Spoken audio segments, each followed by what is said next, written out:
Seguimos en esta tertulia de viernes 26 de noviembre de 2021 con Gonzalo Pérez del Castillo, Alex Macei, Juan Grompone y Alejandro Aval. Vamos al segundo tema que tenemos previsto para hoy. Cientos de mujeres se concentraron ayer en el centro de Montevideo en el Día Internacional de la Eliminación de la Violencia hacia la Mujer. La marcha comenzó en la Plaza Independencia, luego tomó 18 de julio y siguió por Avenida Libertador hasta llegar a la Plaza 1 de Mayo.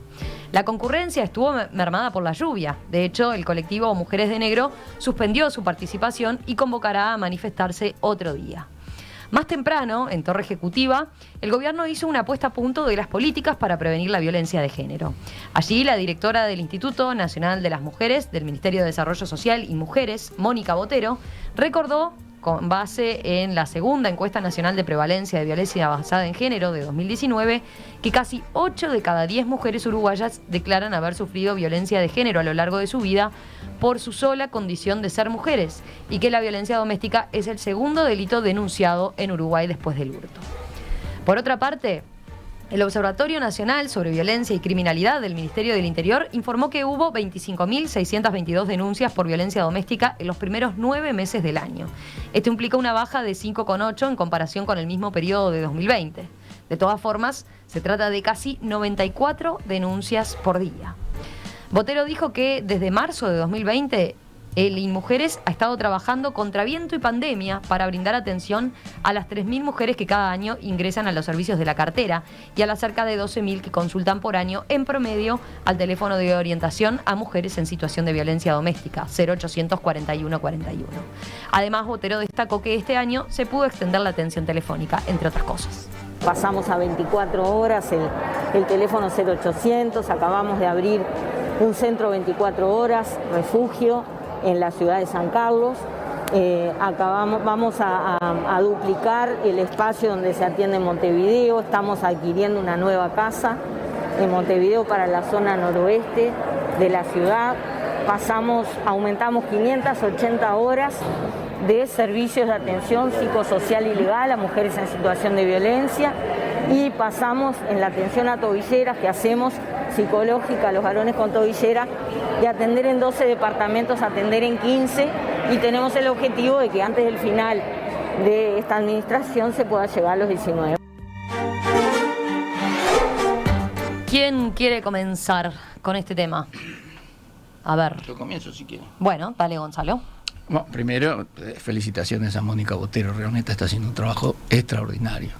Y no es porque sea el Partido Independiente o porque sea mujer, es porque realmente es muy bueno. Los demás del Partido Independiente también están haciendo un muy buen trabajo, y la verdad es que para el próximo gobierno, sea como sea, si yo fuera el próximo presidente, me aseguraría tener bastante gente del Partido Independiente, porque lo están haciendo muy bien. Un pequeño avisito que se me permite de vez en cuando. Hace tiempo que no hacía. Porque, claro, la virtualidad lo complicaba para pasar el aviso. Bueno, pasaba el aviso. No, ya lo mandó. Hace 2 semanas ya lo mandaste. No me acordaba. Tenés razón. Bueno, no fue impedimento. Bueno, dale, entonces, ahora hablemos de me salté una. Escúchame, no, la verdad es que este tema es fantástico, porque no lo quisimos tocar en el tema anterior, pero este es uno de los temas que la democracia liberal no termina de resolver bien. Este es un tema de la modernidad. ¿Cómo haces para que la mitad de la población de tu país, de un país democrático y liberal, pueda aportar con su conocimiento sin tener los impedimentos que han tenido históricamente las mujeres, por razones que seguramente ahora tanto el historiador como Juan nos van a explicar, que así fue por cómo la humanidad fue progresando? Pero hoy día, con la tecnología que tenemos, no existe absolutamente ninguna razón para que exista esta discriminación contra la mitad de la humanidad. Y las democracias liberales tampoco están, o se está avanzando en este tema, pero se avanza muy, muy lento. El reclamo es mucho mayor. Y nuevamente, y por eso digo, tiene que ver con el tema que estábamos hablando antes, las democracias liberales empiezan a enredarse y ya ves que por más de que las propuestas están ahí, por más de que las cifras son espeluznantes, tú las leíste, así que no las voy a volver a repetir, nosotros tenemos una especie de reacción así, como dicen, bueno, pero hay que consultar a quién. Seguimos teniendo una reacción demasiado lenta. No sé los chinos cómo están solucionando este problema, porque ahora Juan va a salir a decir que el ejemplo es China, pero nadie lo sabe. Pero nosotros, las democracias liberales, no lo estamos resolviendo. En eso debo decir que sí, los países europeos nos llevan una ventaja importante. ¿Quién quiere seguir? A ver, Alex, dale vos. Bueno, yo, por ser la única mujer de esa tertulia, por suerte se integró Romina. Me parece que es importante señalarlo. Realmente yo reconozco a Mónica Botero el trabajo que está haciendo y además es importante conocer que este tema de género en el Uruguay lo venimos trabajando con Mónica Botero, con Beatriz Argimón, con muchas de las mujeres que hoy están en el gobierno y otras que no están en el gobierno, que están en movimientos sociales o movimientos gremiales, desde la década del 80.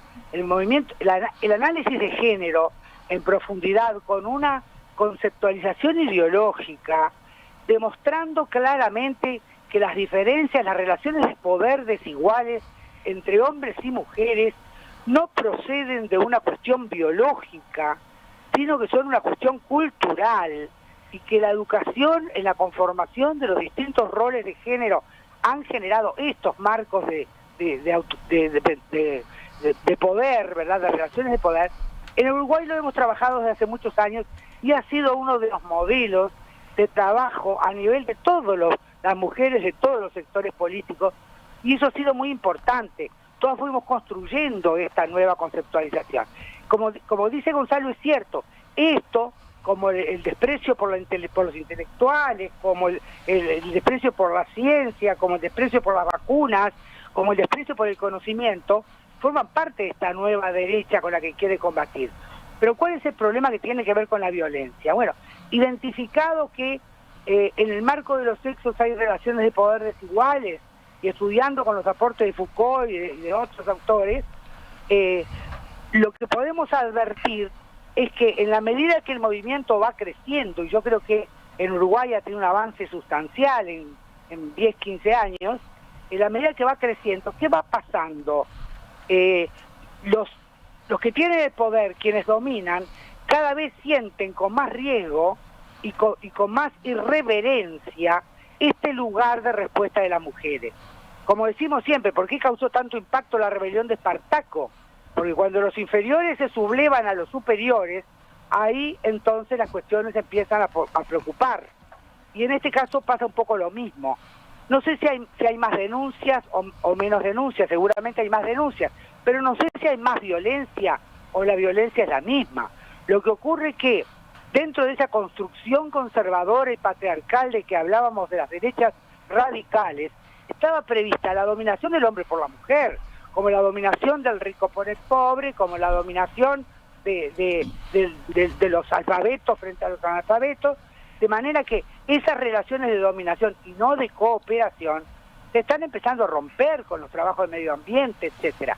De manera que el problema de la violencia es implícito en este nuevo concepto que aparece de empezar a valorizar y a darle equivalencia, porque no es que seamos iguales, hombres y mujeres, somos diferentes.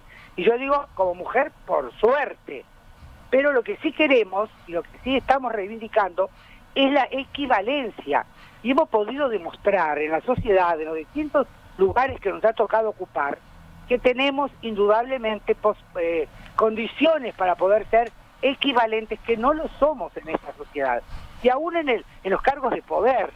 Recuerdo siempre el trabajo de una mujer peruana que escribió un libro, Tejiendo Rebeldías, que incluso decía siempre, a mí me quedó eso como práctica de vida, que en general los hombres quieren el poder para ser y las mujeres quieren el poder para hacer.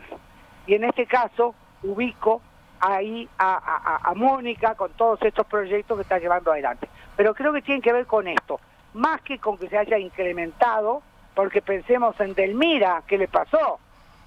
¿Cuánto tiempo hace, verdad? De manera que creo que lo que está pasando es que estamos cambiando. Eso es una de las características, y además contamos con instrumentos desde el Estado, que antes no estaban en el Estado, legitimados por organismos internacionales, que también esa derecha reaccionaria cuestiona todas las definiciones de los organismos internacionales que se descalifican y se les baja justamente su perfil.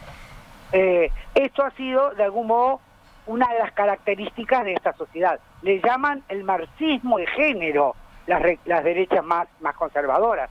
Entonces me parece que hay que seguir trabajando mucho para educar y tratar de construir una sociedad de cooperación y no sustituyendo a la de dominación, que son las lógicas con las que se manejan estas derechas. Gracias. Juan, dale vos, que te reías recién con el término, la alusión al marxismo. Me sonreía con los términos. Yo creo que estamos en el mismo problema del caso anterior, es decir, esto es un problema de la sociedad capitalista.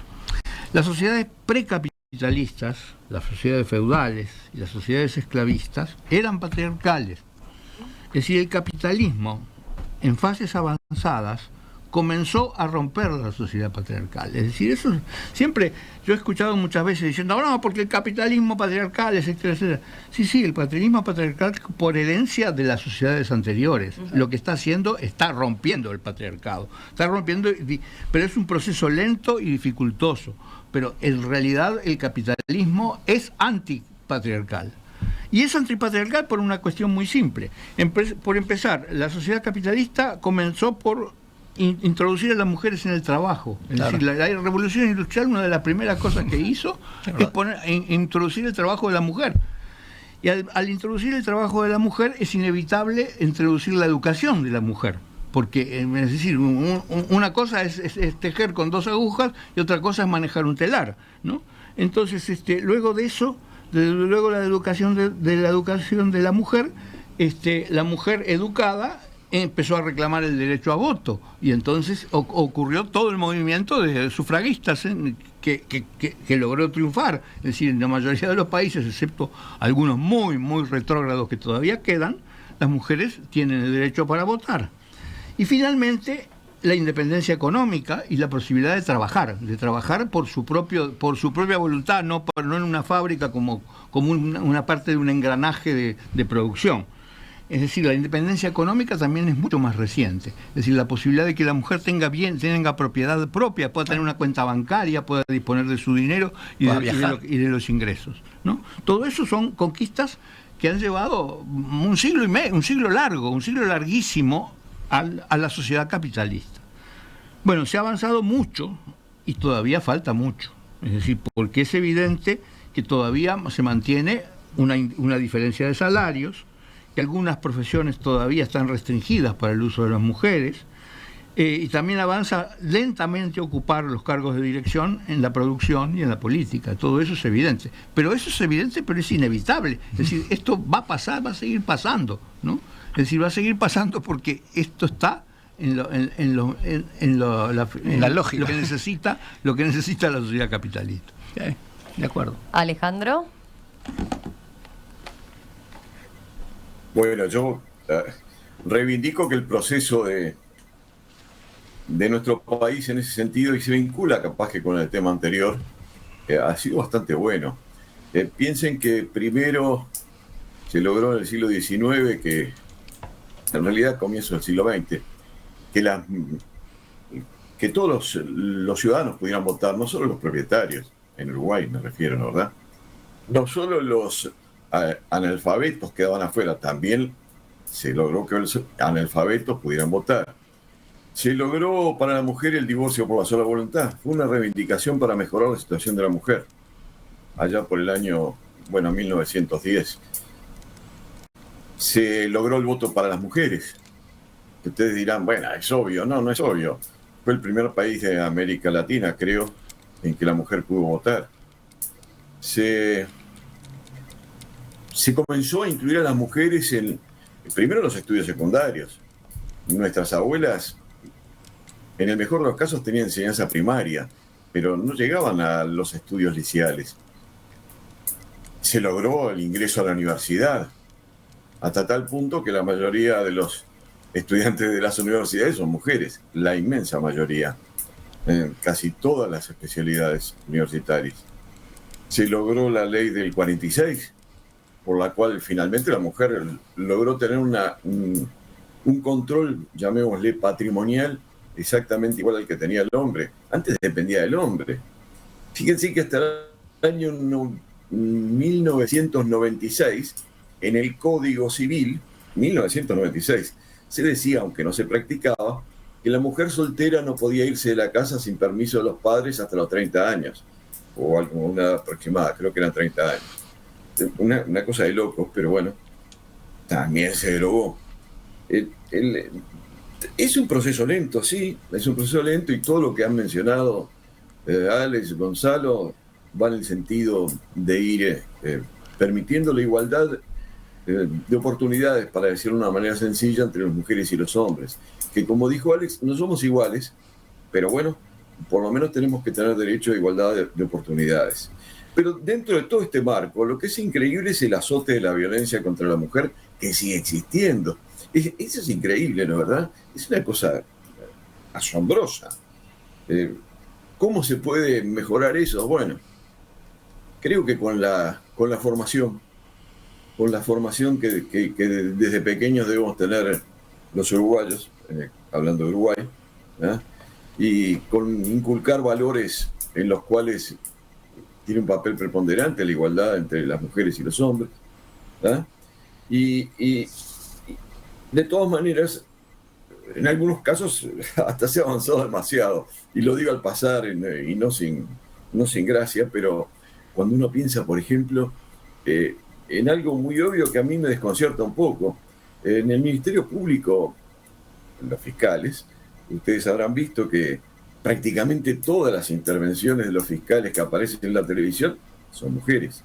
¿Saben por qué? Porque la inmensa mayoría de los fiscales son mujeres. Y los jueces, ¿qué ocurre? Exactamente lo mismo. La inmensa mayoría de los jueces son mujeres. Y no es porque los sueldos sean muy bajos.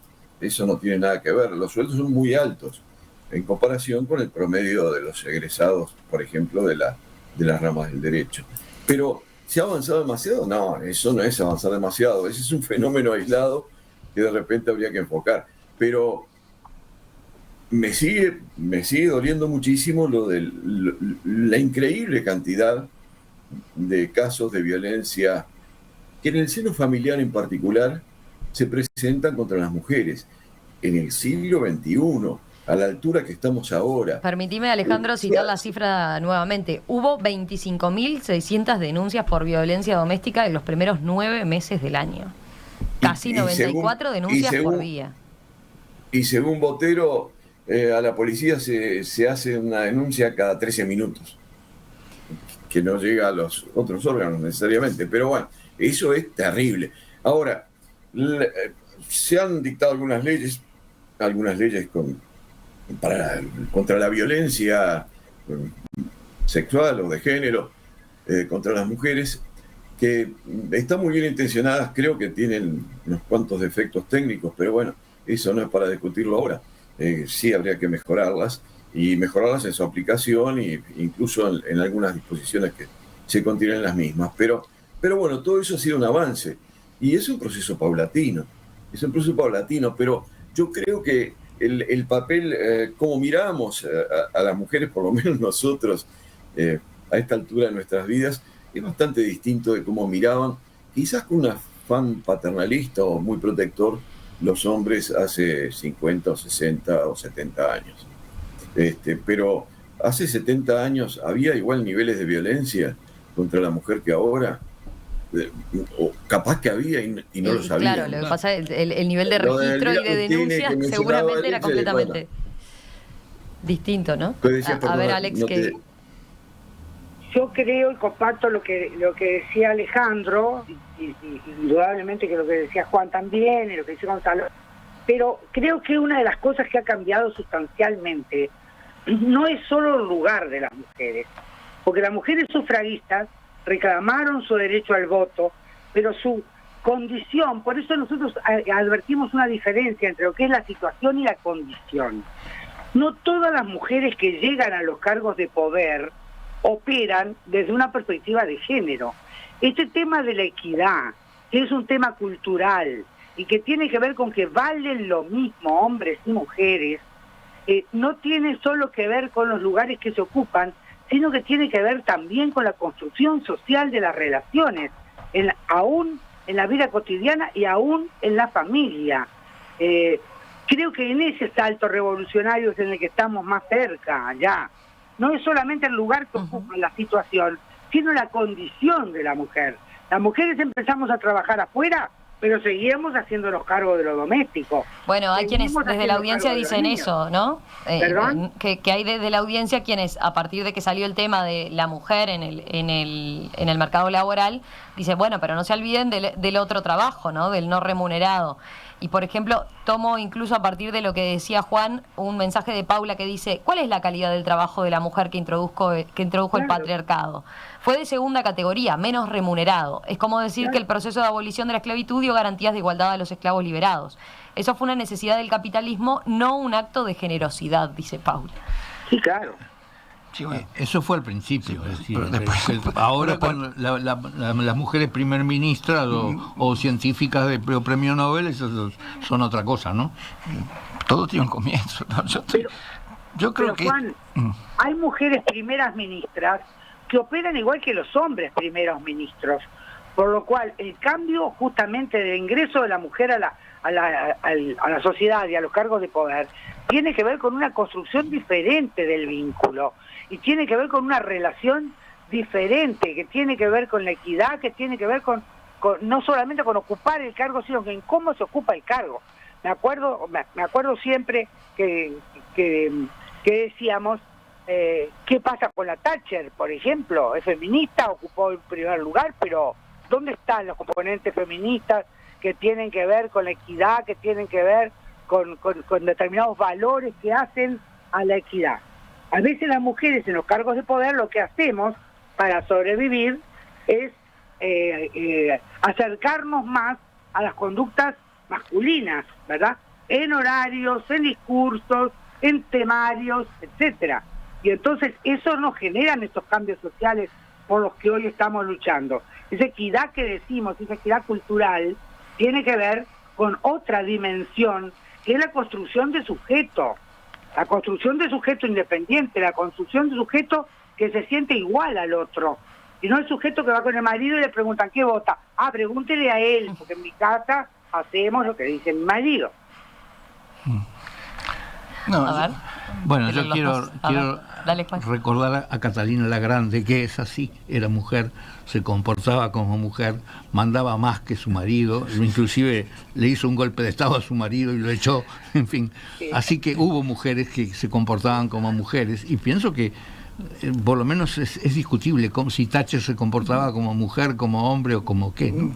O la primer ministra de Nueva Zelanda, ¿no?